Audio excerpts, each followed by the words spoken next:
Modern Love, the podcast, is supported by... Produced by the iLab at WBUR, Boston.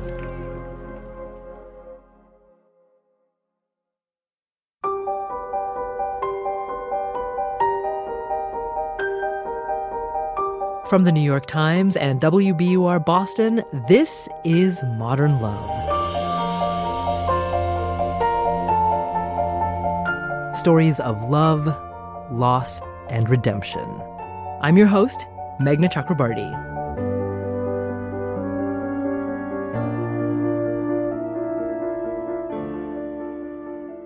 Solitude can be liberating, maddening, joyful, lonely. It also might feel very different today than it did several months ago. So Modern Love, the column and the podcast, is releasing a special project called Alone in a Pandemic. It features stories from people who live alone, telling us how they are doing right now. Today, we're sharing some of those stories, recorded by the people who wrote them. Hey, my name is Phyllis Coletta. I'm from Philly, now living in Seattle. And as a 63-year-old single woman, I am actually the operational definition of invisible. And actually, it's pretty liberating, not a big deal. I've been living with and serving other people for like 57 of my 63 years on Earth. So flying solo, pure bliss. For Christ's sake, we're not pitiful misfits. Frankly, I'm actually the envy of plenty of friends, like women who can't talk to me on the phone when their husbands are in the same room. I do whatever I want, whenever I want, and lockdown changes that only about an inch. So as a teacher, I spend a few hours a day performing virtual root canal, trying to get my kids to engage with a computer, but in the intervening hours, I do all kinds of cool things. I run or walk 4 or 5 miles a day, do exercise classes, meditate, write. Our greedy, faux, busy, hustling, noisy consumer insanity has come to a screeching halt. And despite the suffering, there is so much beauty in the world right now. And in my little space in silence, there's nothing I want or need. 2 minutes into a FaceTime call with me, my 3-year-old niece, Lila, asked my sister, "Can we watch a different show now?" 6 weeks into sheltering at home alone, I'm trying my best not to be boring. When Lila and I FaceTime without my sister, she sometimes announces that she's going to another room. Even though she promises to come back for me soon, I feel a rush of panic, as if I physically live inside the phone. With no legs to follow her, I'm trapped wherever she leaves me. One time, she left me inside a plastic pumpkin. "Wait," I shouted, my field of vision narrowed by orange walls. I wonder if Lila's starting to conflate the human version of me with the pixelated one.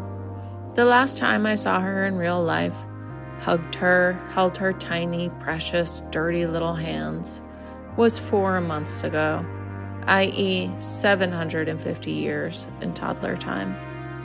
I wonder if I'm also beginning to conflate the human version of me with the pixelated one.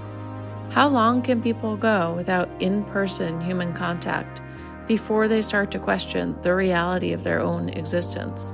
I'm Amy Dempsey, and I'm in Portland, Maine. I miss sex. Let's just put that right out there. Let's put it all out there.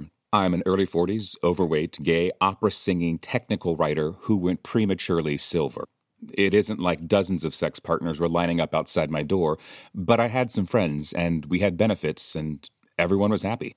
No one was eager for anything to change. As someone who came out in the mid-90s, I was taught to be terrified of sex, learned that it could kill me as it had so many other LGBTQ people. The recent advent of pre-exposure prophylaxis, PrEP, meant that sex no longer equaled death, and for a few years, life was great.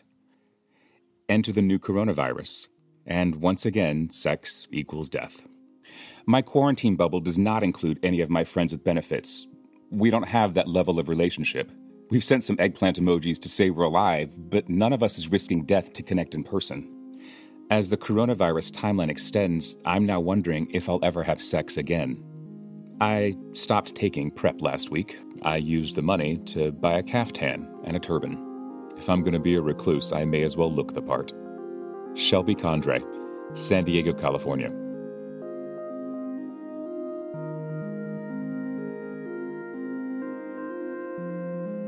My goal in 2018 was to tell my dad I love you.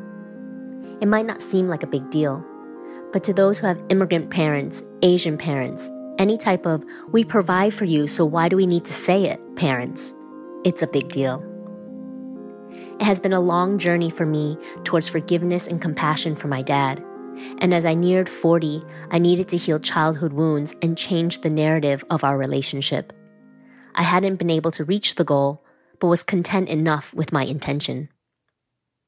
Then recently, isolated by this pandemic, seeing my dad on the video screen and not knowing when I would visit my parents again, I felt my heart soften. His face, grainy and backlit, stirred something within me. As he handed back the iPad to my mom, I said, "Love you," to the gap between their hands. I didn't know if he heard me. Last week, I said it again. "I love you, Ba." He was already turning away from the screen, but he paused, his body and voice still. He said, "Goodbye," again, somewhat gruffly, perhaps an acknowledgement, but it doesn't really matter. I did it. I don't think I will say it every time I talk to my dad, and I know it's not a complete turning point in our relationship, yet how miraculous, in this small but significant way, to feel years of burden fall away, to feel love stirring within, like grace. Chati Chu, Brooklyn, New York. I'm CJ Jones, and I live in San Francisco. A pandemic is a conundrum for someone like me, a person who has struggled with bipolar depression for the last 22 years. Because what keeps the body healthy in a pandemic, social distancing, festers sickness in the soul. Behavioral therapy for depression goes something like this. Go outside, visit family, hug a friend, take a group exercise class, smile at a stranger.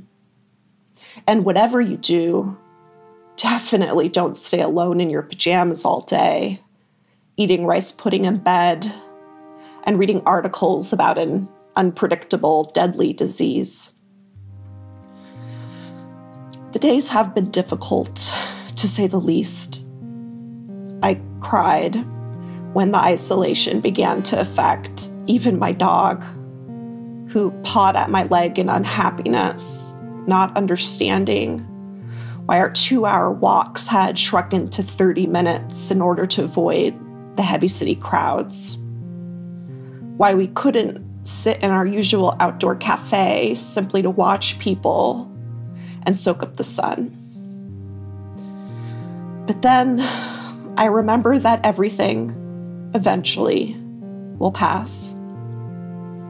That's something they teach in behavioral therapy too.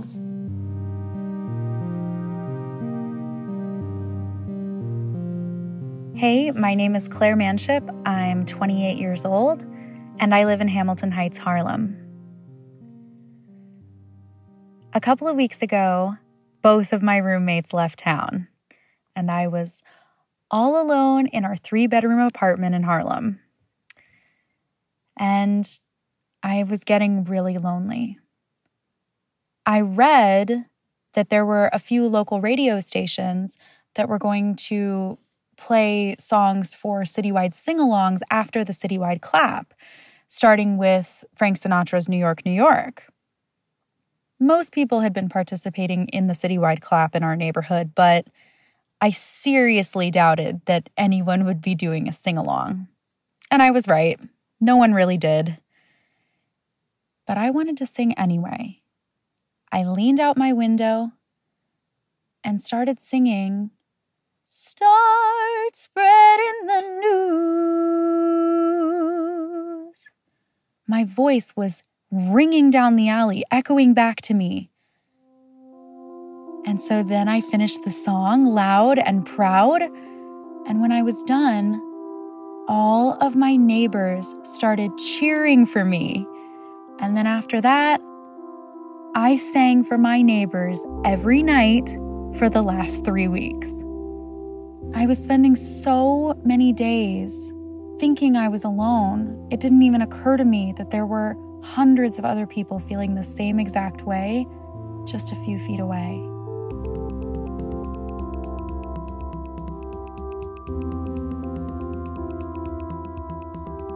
Stay with us. There are more of your stories after the break.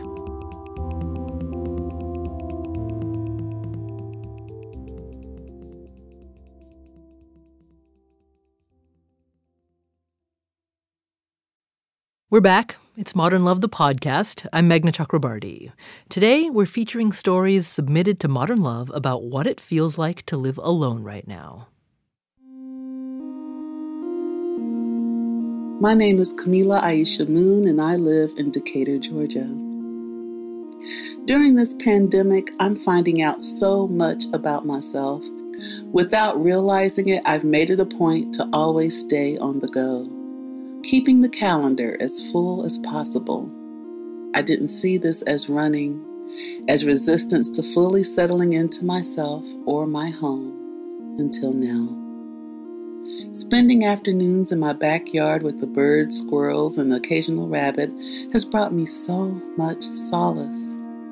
All of these tall, elegant trees, dappled sunlight. A silver lining has been slowing down enough to enjoy what I have. A different, more crucial kind of accounting. Time in nature as well.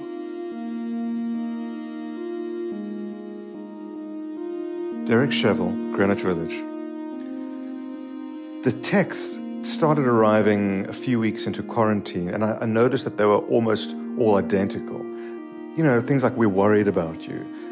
"Are you sure you're okay? You're alone. This must be so grueling for you." And they all came from my friends with kids, all wearing their condescension so proudly, as if sharing a home with several people of wildly differing heights gave them some sort of moral authority. They were worried about me. Yes, I'm alone, but they're trapped inside with feral children and partners that they're not going to be able to escape for weeks, maybe months, possibly years. I admit, like, some quarantine-induced paranoia might have played a part in my reaction, but the messages, their subtext, it was undeniable. Beyond some sincere concern, there was something going on here. It wasn't just about me or my current situation. It honestly felt like a bit of an attack on my life choices. Look, none of this is easy. FaceTime and Zoom calls only do so much. And as far as dating goes, the sexting and erotic pics haven't materialized, despite pretty much every article I've seen making it look as if that's all anyone living alone at home was doing. But I take comfort in the fact that I can take a nap whenever I want. I can focus on my work uninterrupted. I mean, I can steal time during the day to read. I can go for walks or runs without having to check in with anyone to see if that's okay. Answer me this.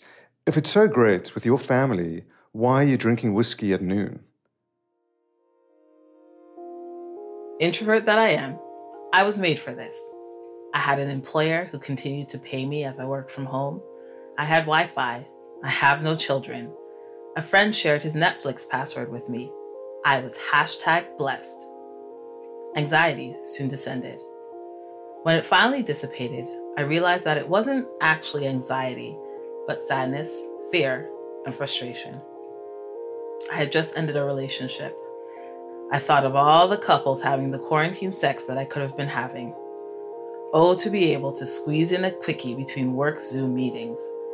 My ex reached out during this time to, quote, check on me. I downloaded Bumble for the 4th time. There is a sense that this quarantine will further cement my singleness. Future social distancing makes making meaningful connections feel almost impossible. We've been encouraged to designate one person to do grocery shopping for the household, and yet I see so many masked-faced couples holding latex-gloved hands, gazing at cantaloupe together. I hate them. I wish I could be them. Simone Samuels, Toronto, Ontario.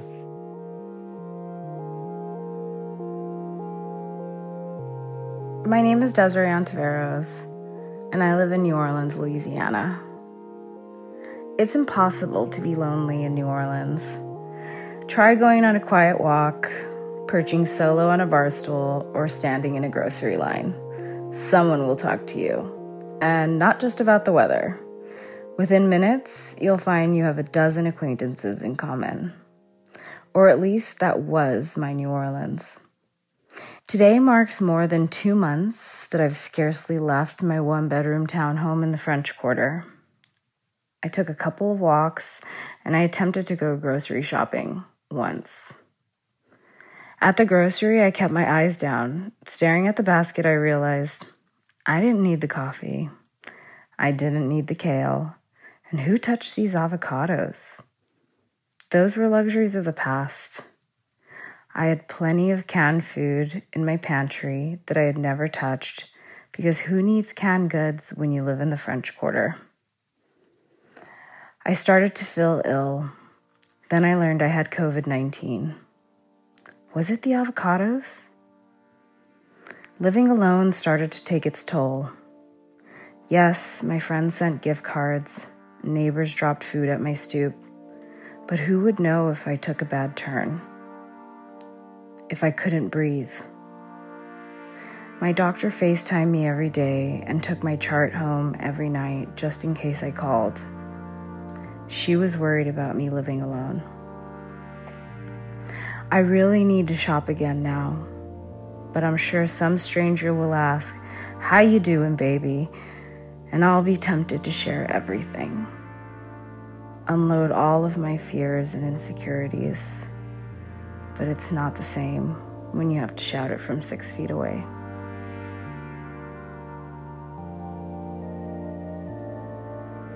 My name is Bet Ferber. Is there anything better in the world than holding hands? That sweet, simple gesture tells the whole story. My husband Mel and I held hands on our first date. Mel's been gone almost 17 years now, and I think of him every time I go for a walk, and every time one of our kids or grandkids reaches for my hand.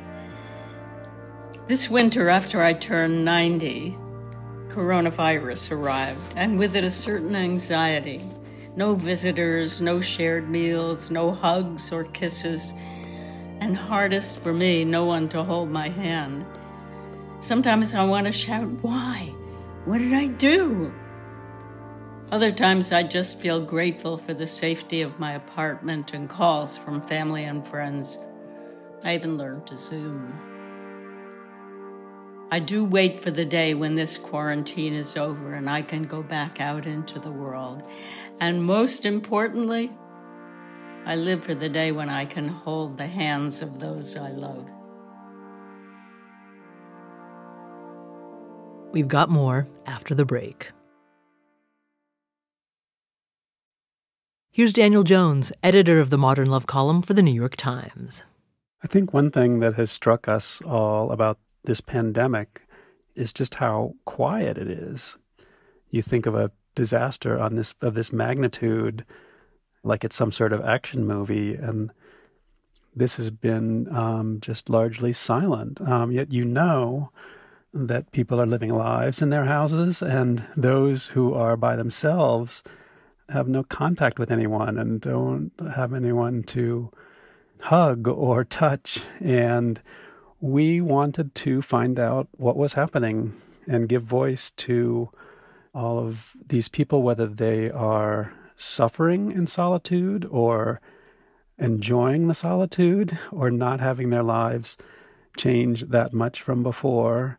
We just had a sense that there's a lot going on and a lot of sort of inner noise being made in these lives that we wanted to find out about. And the stuff that came in, even the stuff that's painful, just sort of made us so appreciative of people's struggles and what they treasure. It was just a really rich experience in seeing these, more than 2,000 stories come in from people all around the world, giving voice to their struggles and their hopes and their expectations for how this is all going to end.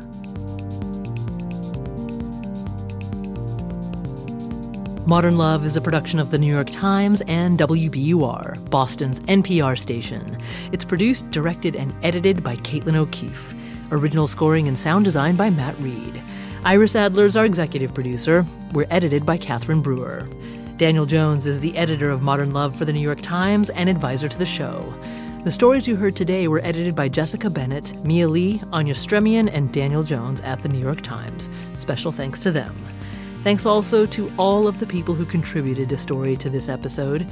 You can find a full list of contributors at wbur.org/modernlove. And you can read all of the stories that are part of the Alone in a Pandemic project at nytimes.com/modernlove. The idea for the Modern Love podcast was conceived by Lisa Tobin. Additional thanks to Julia Simon at the New York Times and Paul Kalo at WBUR. I'm Meghna Chakrabarty. Hang in there. We'll see you next week.